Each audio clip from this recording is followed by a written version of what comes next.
Have you ever wondered about the origin of our notion of right and wrong? The concept of the law written in the heart, mentioned in the scriptures, proposes that we are all born with an innate understanding of good and evil, guided by an internal moral conscience. C.S. Lewis, in Mere Christianity, refers to this as the law of universal morality, an internal compass that guides us in distinguishing between right and wrong. In this excerpt that I will present, Lewis explores how this moral perception, present in each of us, reflects the existence of a universal truth about morality, regardless of our religious beliefs. Follow the discussion that follows to understand how this internal law guides us towards the truth. Everyone has seen people arguing. Sometimes the argument sounds funny, and sometimes just unpleasant. But however it sounds, I believe we can learn something very important by listening to the kind of things they say. They say things like, "How would you feel if someone did the same to you? This place is mine. I got here first. Leave him alone. He's not bothering you. You pushed first. Give me a piece of your orange. I gave you a piece of mine. Come on, you promised." People say things like this every day, both the polite and the rude, and both children and adults. Now, what interests me in comments of this kind is that the person making them is not simply saying that they do not like the other person's behavior.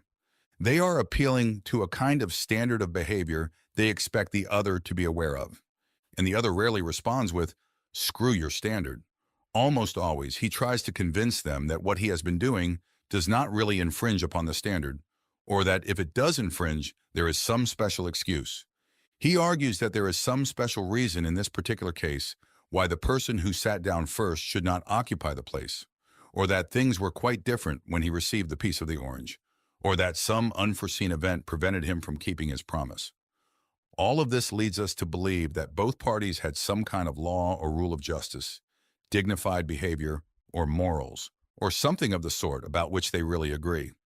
And they have agreed. If they hadn't, they might even fight like animals, but they couldn't argue in the human sense of the word. The purpose of an argument is to show that the other is wrong, but there would be no point in doing so unless you and he had some agreement on what is right and wrong. Just as it makes no sense to say that a soccer player has committed a foul if there wasn't an agreement on the rules of soccer. Now, the law or rule about right and wrong used to be called natural law. Today, when we talk about natural law, we are usually referring to things like gravity, heredity, or the laws of chemistry. However, when the ancient thinkers called the law of right and wrong the natural law, they were actually referring to the law of human nature. The idea was that, just as all bodies are governed by the law of gravity and organisms by biological laws, the creature called human being also had its law, with one major difference. A body cannot choose whether to obey the law of gravity or not, while a person can choose whether or not to obey the law of human nature. This matter can be looked at from another perspective. Any person is subject to different sets of laws, but there is only one law that he has the freedom to disobey. As a body, he is subject to gravity and cannot disobey it. Once suspended in the air, he has no choice but to fall like a stone. As an organism, he is subject to various biological laws which, like the animals, he cannot disobey. That is, he cannot disobey those laws that he shares with other things, but the law that is peculiar to his human nature, the law that he does not share with animals, plants, or inorganic things, is the one he can disobey if he wishes. This law was called the natural law because people believed everyone knew it by nature and did not need to be taught by others. Clearly, they were not saying that it would be impossible to find a peculiar individual out there who did not know it, just as you can find people who are colorblind or who have no talent for music. However, taking the race as a whole, they thought the human idea of dignified behavior was obvious to everyone. I believe they were right. If they were not, then everything we said about the war would have been nonsensical. What sense would it make to say that the enemy is wrong if right is not something real that, deep down, the Nazis knew as well as we did and had a duty to practice? If they had no notion of what we meant by right and wrong, then although we would still have had to fight them, we could no more blame them for it than for the color of their hair. I know that some people consider the natural law or the law of dignified behavior, known to all men, to be baseless because various civilizations and peoples from different times have erected very different moral doctrines. But that is not true. It's correct that there are differences between their moralities, but these have never amounted to a total difference. If one took the trouble to compare the moral teachings of ancient Egyptians, Babylonians, Hindus, Chinese, Greeks, and Romans, they would indeed be struck by the similarities among them and also in relation to our moral teachings. Some of the evidence for this is gathered in an appendix of another one of my books, titled The Abolition of Man. But for our current purpose, it suffices to ask the reader just to imagine what a completely different morality would look like. Imagine a country where people were admired for running away from battle, or where a person took pride in having cheated all those who were kind to them. It would be akin to trying to imagine a country where 2 plus 2 equals 5. There is disagreement about the people to whom you should be altruistic, whether just to your own family or to your fellow countrymen or to everyone. But they have always agreed that you should never put yourself above others, as selfishness has never been something to admire. People differ as to whether you should have 1 wife or 4, but there has always been agreement that you cannot simply have any woman you desire. But the most striking fact is the following. Even if you can find someone who asserts with all certainty that they do not believe there is really such a thing as right and wrong, that very person will appeal to it soon after. They may even break a promise they made to you. But if you try to break yours to them in the blink of an eye, they will be complaining that it's not fair. A nation may say it doesn't care about treaties, but then the next moment, it starts to make its case, saying that the particular treaty others want to break was unfair. However, if treaties don't matter, if there is no such thing as right and wrong, in other words, if there is no natural law, the law of human nature, what would be the difference between a fair treaty and an unfair one? Haven't they betrayed themselves, showing that as much as they speak against it, they know the natural law as well as anyone else? It seems then that we are forced to accept that there is such a thing as right and wrong. People can often be mistaken about them, just as people sometimes make mistakes in calculations. But this is not merely a matter of taste or opinion, but of arithmetic. Now, if we are agreed on this point, I will move on to my next point, which is as follows. None of us actually observes the natural law. If there is any exception among you, I apologize. It would be better for you to read another book, as nothing I am going to say pertains to you. And now let's return to ordinary human beings. I hope you do not misunderstand what I'm about to say, for I do not wish to preach, and God knows I do not pretend to be better than anyone else. I am merely trying to draw attention to the fact that this year, or this month, or more likely today, we have failed to adopt the kind of behavior we expect from others. We can use any excuse. That time when you were unfair to your children, it was when you were very tired. That somewhat shady deal, that one you've almost forgotten about, came up when you were financially strapped. And what you promised to do for good old so-and-so and never did, well, you would never have promised to do it if you knew how busy you would be from that day forward. And as for your behavior towards your wife, or husband, or sister, or brother, if I knew how annoying they could be, I wouldn't be surprised. And after all, who do I think I am? I am no different, that is, I am not very successful in observing the natural law. And when someone tells me that I am not observing it, an endless list of good excuses immediately comes to mind. The point at this moment is not whether these excuses are good. The fact is that these excuses are further proof of the depth of our belief in the natural law, whether we like it or not. If we didn't believe in dignified behavior, why would we be so concerned about making excuses for not having behaved in a dignified manner? The truth is that we believe in it so strongly, we feel the rule of the law pressing upon us so heavily, that we can't face the fact that we're breaking it, and consequently, we try to escape responsibility. You end up realizing that it is only for our bad behavior that we give all these explanations, and it's only our bad mood that we justify by tiredness, anxiety, or hunger. Our good mood, on the other hand, we attribute to ourselves. These, then, are the 2 points I would like to highlight. First, that human beings from all corners of the world have this curious idea that they ought to behave in a certain way and really cannot help doing so. Second, that individuals do not actually behave in that way. They know the moral law, but they break it.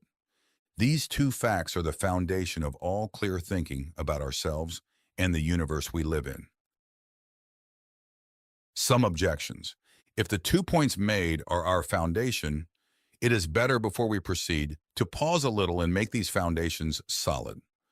Some letters I received show that numerous people find this concept of the law of human nature, or moral law, or yet the rule of decent behavior, difficult to understand. Some people wrote to me saying, for example, could what you call the moral law simply be the herd instinct, and has it not developed in the same way as all our other instincts? At this point, I do not deny that we may have a herd instinct, but that is not what I am referring to when I speak of the moral law.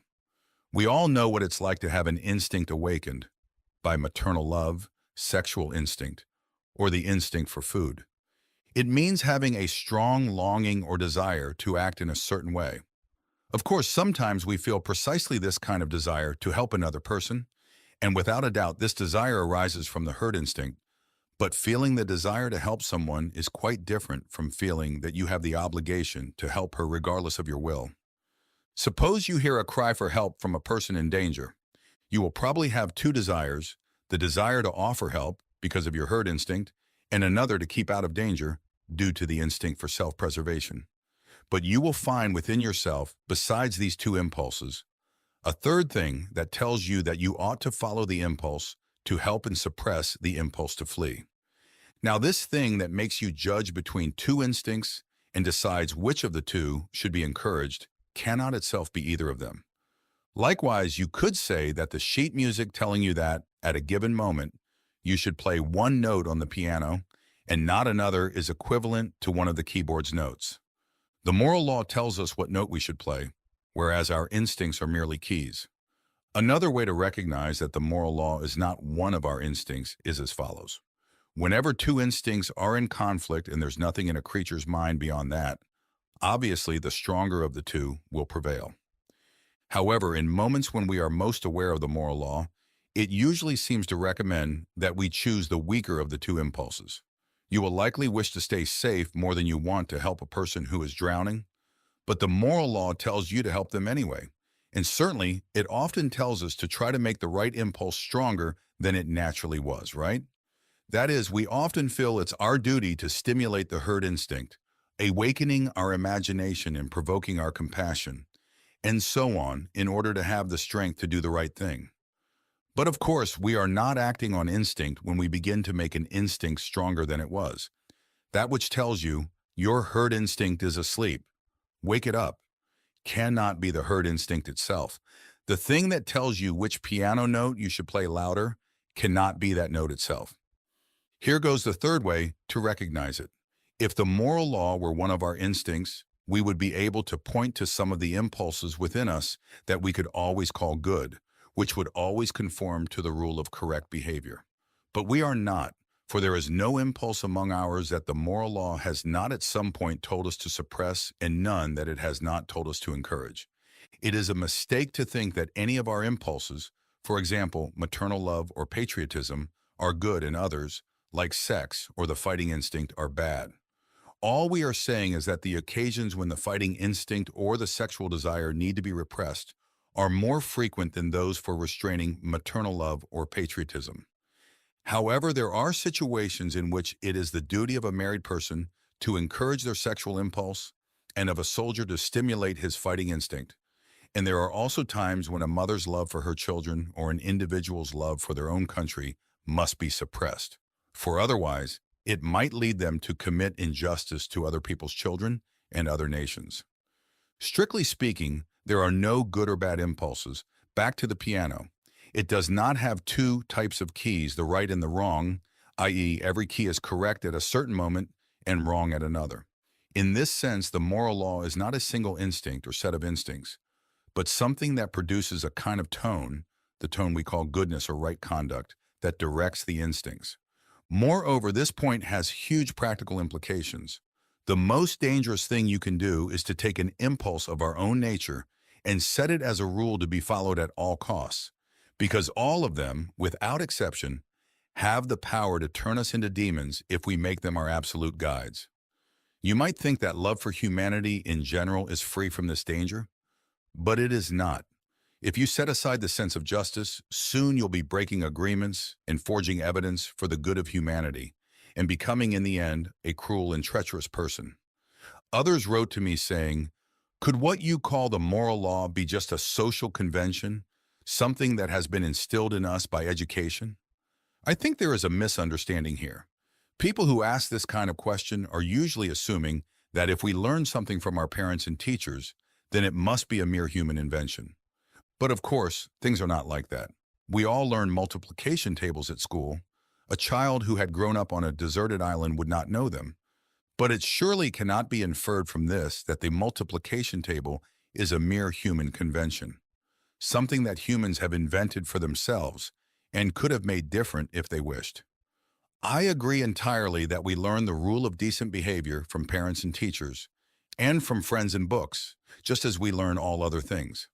But some of the things we learn are mere conventions that could have been different. We learn to keep to the left side of the road, but the rule could also have been to keep to the right. And others, like mathematics, are real truths. The question is, to which of these classes the law of human nature belongs? There are two reasons for saying that it belongs to the same class as mathematics. The first is that, as I said in the first chapter, although there are differences between the moral ideas of one time or country and those of another, the differences are not really very large, not nearly as large as most people imagine. And you can recognize the same law operating in all. Mere conventions like traffic rules or the kinds of clothes people wear can differ profoundly. The other reason is this. If you consider the differences between the morality of one people and that of another, do you not tend to think that the morality of one is always better or worse than that of another? Could some of the changes not have been for the better? If not, then there could surely be no moral progress. Progress means not just mere change, but change for the better. So if no set of moral ideas was truer or better than another, there would be no sense in preferring civilized morality to savage morality, or Christian morality to Nazi morality. Indeed, it is clear that we all believe some moralities to be better than others. We believe that some people who tried to change the moral ideas of their own time were what we call reformers or pioneers, people who understood morality better than their contemporaries. Very well then, the moment you say that one set of moral ideas can be better than another, you are actually measuring both according to a standard, saying that one conforms more closely to that standard than the other. However, the standard that measures two things is different from morality itself. You are in fact comparing both to some real morality, admitting that something is a real truth regardless of what people think, and that the ideas of some people come closer to what is really right than others. Or let's put it in these terms. If your moral ideas can be truer and those of the Nazis less so, there must be something, some real morality, according to which they are true. The reason why your idea of New York can be more or less true than mine is that New York is a real place, existing independently of what any of us thinks. If by saying New York, each of us meant merely the city I am imagining in my mind, how could one assume that one of us had truer ideas than the other? In the end, it would not be a matter of true or false. Likewise, if the rule of decent behavior meant simply whatever each nation decided to approve, it would make no sense to say that any nation had ever been more correct than any other in its judgment, just as it would make no sense to say that the world could morally improve or degenerate. I conclude, then, that although the difference between people's ideas about decent behavior often makes them suspect that there is no real natural behavior law, the very issues related to this matter that we are forced to think about prove exactly the opposite. However, let me say one more thing before closing. I have encountered people who exaggerate the differences because they do not distinguish between differences in morality and differences in belief about facts. For example, one person said to me, 300 years ago, witches were being burned in England. Was that the work of what you call the rule of human nature or right conduct? Surely the reason we do not execute witches today is that we do not believe in such things, because if we did believe, if we truly thought that there are people out there who have sold their souls to the devil and, in exchange, have received from him supernatural powers and are using these powers to kill their neighbors, or drive them mad, or bring about storms, then surely all of us would agree that, if anyone deserves the death penalty, it would be these vile traitors. There is no difference in moral principle here. The difference is simply in how the facts are viewed. Not believing in witches may represent a great advance in human knowledge. When we think they exist, there is no moral advance in not executing them.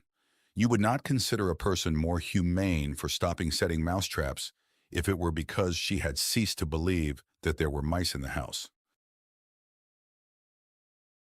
The reality of the law. I now return to what I said at the end of the first chapter, namely that there are two strange things about the human race. First, that they are haunted by the idea that there is a kind of behavior they ought to adopt, which we might call justice or decency or morality or the natural law. Second, that in fact they do not act in accordance with it. Now you might be wondering why I find this strange, since to you it might seem the most natural thing in the world. You might think I've been particularly hard on the human race. After all, you might say, what I call breaking the law of right and wrong or of nature means merely this, that people are not perfect. And why should I expect anything different? That would be a good answer if what I were trying to do was to figure out the exact amount of blame we deserve for not behaving as we expect others to behave. But that is absolutely not my intention. At this point, I'm not concerned with guilt. I'm just trying to find out the truth. And from that point of view, the very idea of something being imperfect, of not being what it ought to be, has certain implications. If we consider an object like a stone or a tree, it is what it is, and there seems no sense in saying it should be something else. Of course, you can say that a stone does not have the right shape if you want to use it to adorn a garden, or that a tree is not good because it does not provide you with the shade you expected. But all you are saying is that the stone or the tree is not fitting for some particular purpose. You won't blame such objects for this unless you do so in jest. You'll be aware that given the conditions of weather and soil, the tree could not have been different. What we call a bad tree, from our point of view, obeys the laws of its nature just as much as a good tree. Do you see where I'm getting at? What I am trying to say is that what we usually call natural laws, like how the weather conditions worked on the tree, may not be laws in the strict sense of the word, but just a way of speaking. If you say that stones, when dropped, always obey the law of gravity, isn't that the same as saying the law doesn't mean anything more than what stones always do? You don't really think that if you drop the stone, it will suddenly remember that it has orders to fall to the ground, do you? You mean just that it simply falls. In other words, you cannot be sure there is anything beyond the facts themselves. Some law that dictates what should happen, very different from what actually does happen. The laws of nature, when applied to stones or to trees, may not mean anything more than what nature in fact does. But if we take the law of human nature, the law of decent behavior, then things change. This law certainly does not mean what human beings in fact do, because as I said earlier, many of them do not obey this law at all. Indeed, none of them obey it completely. The law of gravity tells you what stones do if you let them fall. But the law of human nature tells you what human beings ought to do and do not. In other words, when dealing with human beings, some other considerations come into play that go far beyond the actual facts. We have, on the one hand, the facts, how people behave. But we also have something else, how they ought to behave. There is no need for there to be anything beyond facts throughout the universe. Electrons and molecules behave in certain ways, which lead to certain outcomes, and the story could end there. But human beings behave in certain ways, and the story does not stop there, because you are aware all the time that they ought to behave differently. Now, this is indeed so typical that we are tempted to make flimsy excuses. For example, we might try to pretend that when we say a person shouldn't be doing what they're doing, it's the same as saying the shape of a stone is unsuitable. That is, what this person is doing is inconvenient for you. But that's simply not true. A person sitting in the best seat on the train because they got there first, and another who took advantage of my distraction to take my luggage and sit down are both equally inconvenient. But I would only complain about the second case, not the first. I won't be angry with someone who trips me by accident, except maybe for a moment before I regain my composure. But I will be angry with someone who tries to trip me, even if they don't succeed, even though the first one has hurt me and the second has not. Sometimes the behavior I call bad is not at all inconvenient for me. In fact, quite the opposite. In a war, both sides might find a traitor from the opposite side very useful, but no matter how much they might use him and pay him, they will refer to him as a human worm. Therefore, you cannot say that what we call decent behavior in others is simply the behavior that seems useful to us. And, as for our own good conduct, it seems obvious to me that it's not just about what brings us advantages. It's about being content with 30 shillings when we could have had £3, about doing our homework honestly when it would be easier to copy, about leaving the girl alone when we actually felt like going to bed with her, about going to dangerous places when we could go to much safer ones, about keeping promises we would rather not have made, and about telling the truth even if it makes us look foolish. Some people say that although decent conduct doesn't bring advantage to the individual at a particular moment, it still brings advantage to the human race as a whole, and that consequently, there's no mystery about it. After all, humans have some common sense and recognize that real security or happiness is only possible in a society where everyone plays fair, and that this is because they recognize the attempt to behave decently. Now, it's perfectly true that security and happiness can only come from individuals, classes, and nations that are honest, play fair, and are kind to each other. This is one of the most important truths in the world, but it would be a mistake to take it as an explanation for how we feel about right and wrong. If someone asked, "Why should I be altruistic?" and you answered, "Because it's good for society," we could then ask, "Why should I care about what's good for society if it brings me no personal advantage?" Then you'd have to say, "Because you ought to be altruistic," which just brings us back to where we started. You're telling the truth, but you're not getting anywhere. If someone asked what the point of playing ball is, it wouldn't be a good answer to say it's to score goals, because trying to score goals is the game itself, not the reason for the game, and you'd only be saying that football is football, which is true but doesn't need to be said. Similarly, if someone asks what the point of behaving decently is, it won't be a good answer to say it's to do good to society, because trying to benefit society, or in other words, being altruistic, since society means nothing more than other people, is one of the things that decent behavior consists of. All you're really saying is that decent behavior is decent behavior. You would have said the same thing if you just stated, "A human being ought to be altruistic," and stopped there. And this is where I stop. People ought to be altruistic, ought to play fair.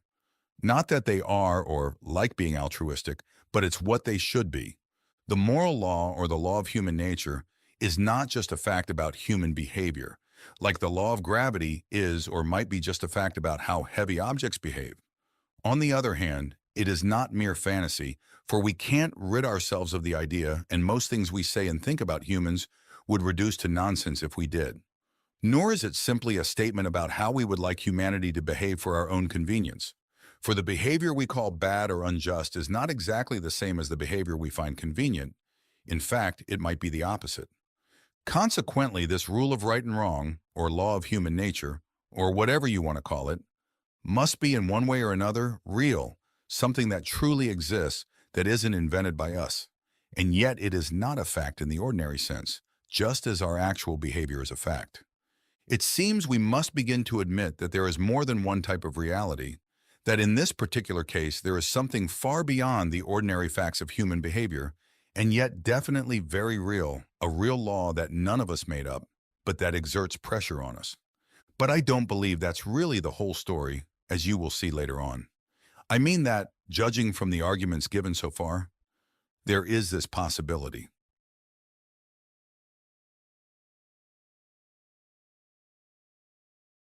What lies behind the law? Let's summarize what we have seen so far. In the case of stones, trees, and things of that sort, what we call the laws of nature may be nothing more than a way of speaking. When you say that nature is governed by certain laws, it means only that it indeed behaves in certain ways. Such laws may not be something real, that is, they may be nothing more than observed facts. But in the case of humans, we have seen that things do not work that way.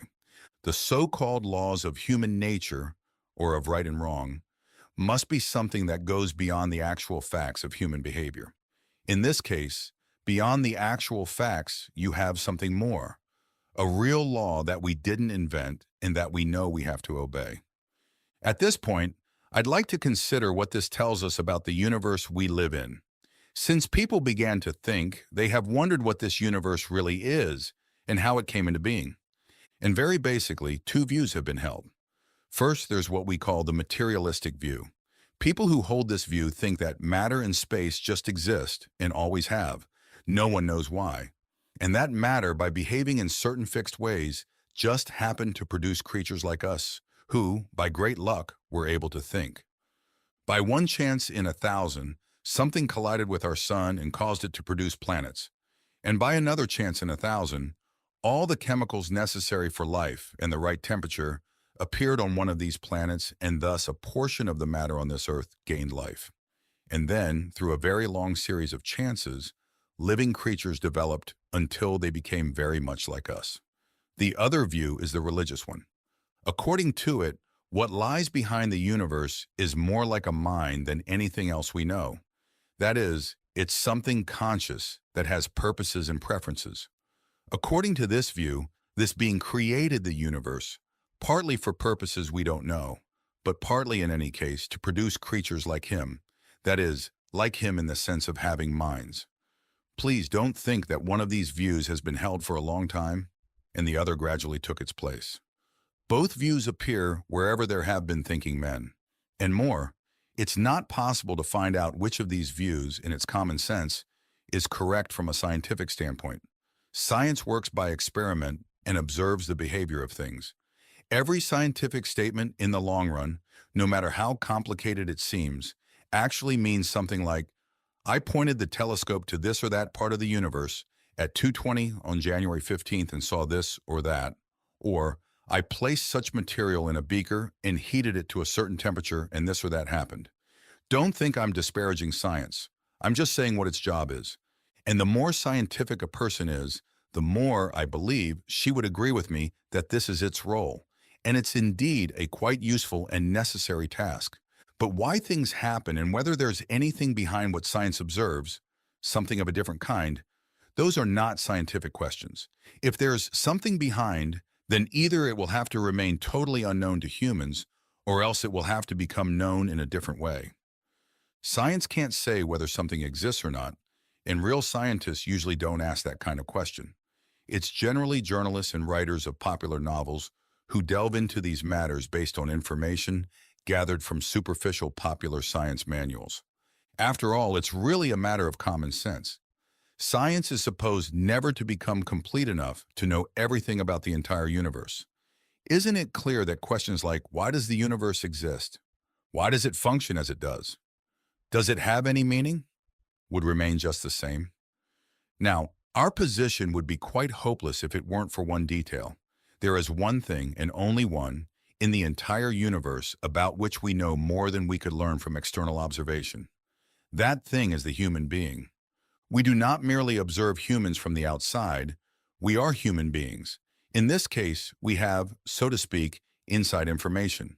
We know it from the inside. For this reason, we know that humans are under a moral law that was not created by them and that they cannot forget, even if they try, and to which they know they must obey. Note the following point. Anyone who studies humans from the outside, in the same way we study electricity or cabbages, without knowing our language, and consequently, without being in a position to get any inside knowledge from us, but only observing what we do, would never suspect that we have this moral law. How could they? For all that their observation would show is what we do, and the moral law is about what we ought to do. Similarly, if there were something beyond the observed facts in the case of stones or weather conditions, we, studying them from the outside, could never expect to make such a discovery. The whole question, then, is this. Do we want to know if the universe simply is what it is, with no particular reason, or if there is a power behind it that makes it what it is, since that power, if it exists, would not be of the observed facts but a reality that creates them? For no mere observation of the facts can identify it. There's only one case that allows us to know if there's something more, namely our own case. And in this one case, we find that there is. Or we turn it inside out. If there were a controlling power outside of the universe, it could not show itself to us as one of the facts occurring inside the universe. No more than an architect of a house could actually be one of its walls, a staircase, or a fireplace inside the house. The only way we might expect this to reveal itself to us would be through an influence or a command prompting us to behave in a certain way. And that is precisely what we find within ourselves. Shouldn't this raise suspicions? In the one case where you can expect to get an answer, the answer is surely yes. And in the other cases where you can't get an answer, you can recognize why not. Suppose someone asked me, seeing a man in a blue uniform going down the street leaving small cardboard packages at houses, why I suppose they contain letters. My answer would be, because whenever he leaves such a package for me, I find it contains a letter. And if he then objected, but you've never seen all these letters you think other people are getting, I would reply, of course not. And I wouldn't expect to, because they're not addressed to me. I'm explaining the packages I'm not allowed to open by those I can open. The same goes for this question. The only package I'm allowed to open is that of humanity. When I do this, especially when I open this particular human being called me, I discover that I do not exist by myself, that I am under the law, that someone or something wants me to behave in a certain way. Of course, I don't think that if I could get inside a stone or a tree, I would find exactly the same thing as I do when I examine human nature, just as I don't believe that all other people on the street receive the same letters as I do. I should expect, for example, that a stone is obliged to obey the law of gravity, that while the sender of the letters merely instructs me to obey the law of my human nature, he compels the stone to obey the laws of its stony nature. But I should expect to suppose that there is a sender in both cases, a power behind the facts, a director, a guide. Don't think I'm moving too quickly, for I haven't even come close to the God of Christian theology. All I've arrived at so far is something that is directing the universe and that appears in me as a law pushing me to do the right thing and making me feel responsible and uncomfortable when I do wrong. It seems to me we must assume that this is something more like a mind than anything else we know. Because after all, the only other thing we know is matter, and no one has ever seen a chunk of matter giving instructions. But of course, this something doesn't have to be much like a mind, much less a person. In the next chapter, we'll see if it's possible to discover anything more about this. But a word of caution here. There's been a lot of nonsense talked about God in the last 100 years. That's not what I'm offering. Forget all that.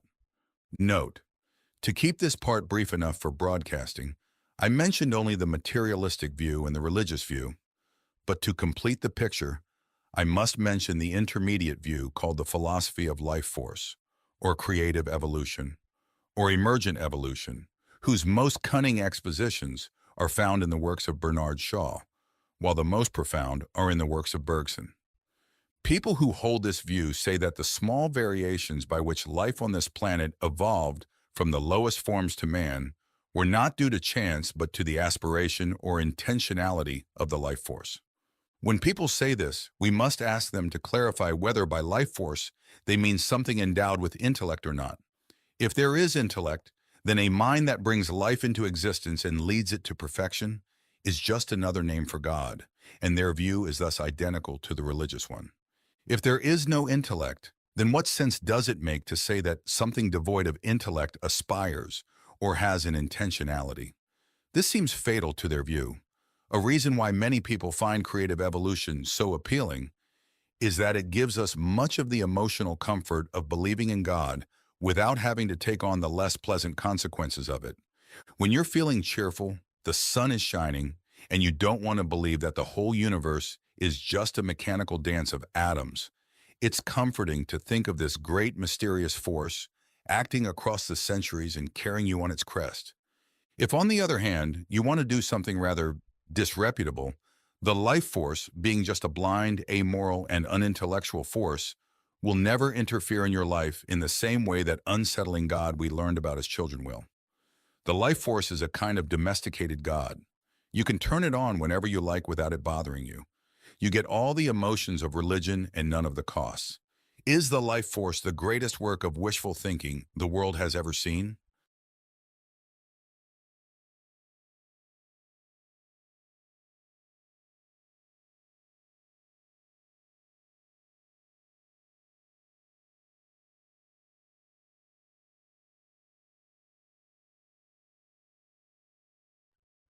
We have reason to feel uneasy. I ended the last chapter with the notion that in the moral law, someone or something beyond the material universe was really reaching out to us. And I imagine that when I reached that point, some of you felt a bit uneasy. You might even have thought that I was pulling a bait and switch. That is, I sold you what turned out to be religious talk under the guise of philosophy. You might have been prepared to listen to me as long as you believed I had nothing new to say. But if this turned out to be just religion, well, the world has already tried that, and you can't turn back the clock. If anyone is feeling this way, I would like to say three things to them. First, about turning back the clock. Would you think I was joking if I said that you can turn back the clock and that if it's showing the wrong time, it would be a very sensible thing to do? But let's put aside all this clock analogy. We all want to progress, but progress means getting nearer to where you want to be. However, if you've taken a wrong turn, then to go forward does not get you any nearer. If you're on the wrong road, progress means doing an about turn and walking back to the right road. And in that case, the man who turns back soonest is the most progressive. We've all seen this phenomenon happen in arithmetic. Whenever I start a sum wrong, the sooner I admit this, turn back, and start again, the faster I can move on. There's nothing progressive about being stubborn and refusing to admit your mistakes. And I think if you look at the current state of the world, it's very clear that humanity has made a great mistake. We're on the wrong path, and if that's true, then we must go back. That's the quickest way to move forward. Second, this isn't just religious talk. We haven't yet arrived at discussing the God of any true religion, much less the God of that particular religion called Christianity. What we've arrived at so far is merely a someone or something behind the moral law. We're not drawing from the Bible or the churches, but trying to see what we can discover about this someone on our own. And I'd like to make it clear that what we find on our own is quite shocking. We have two little clues about this someone, and one of them is the universe he created. If that were our only clue, then we might conclude that he is a great artist, for the universe is a very beautiful place, but also quite merciless and no friend to man, for the universe is a very dangerous and terrifying place.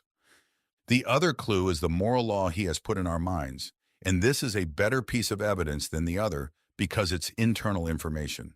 You'll find out more about God from the moral law than from the universe in general. Just as you'll learn more about a man by listening to his conversation than by observing a house he has built. In this sense, from the second clue, we might conclude that the being behind the universe is intensely interested in right conduct, in fair play, altruism, courage, good faith, honesty, and truthfulness. In this sense, we must agree with Christianity and some other religions that God is good.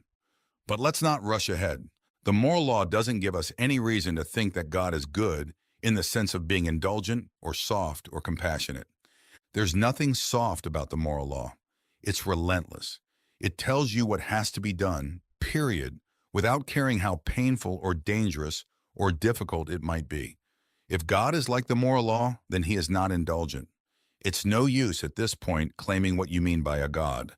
Good is a God who can forgive. You're moving too quickly. Only a person can forgive. And we haven't yet reached a personal God, just a power behind the moral law that is more like a mind than anything else. But he could still be very different from a person. If it's a purely impersonal mind, there might be no sense in asking it to make allowances for you or to turn a blind eye, just as it makes no sense to ask the multiplication table to turn a blind eye when you got your sums wrong. Anyway, you might get the wrong result. Nor does it help to say that if there's a God of this kind, an impersonal and absolute goodness, then you don't like him and won't care about him. Because the problem is that part of you is on his side and actually agrees with his disapproval of greed, deceit, and human exploitation. You may want him to make an exception in your case to let it slide just this once, but deep down you know that the power behind the real world must detest this kind of behavior because otherwise he couldn't be good. On the other hand, we know that if there is an absolute goodness, it must hate most of the things we do. This is the fix we are in. If the universe is not governed by an absolute goodness, then all our efforts are in the long run hopeless.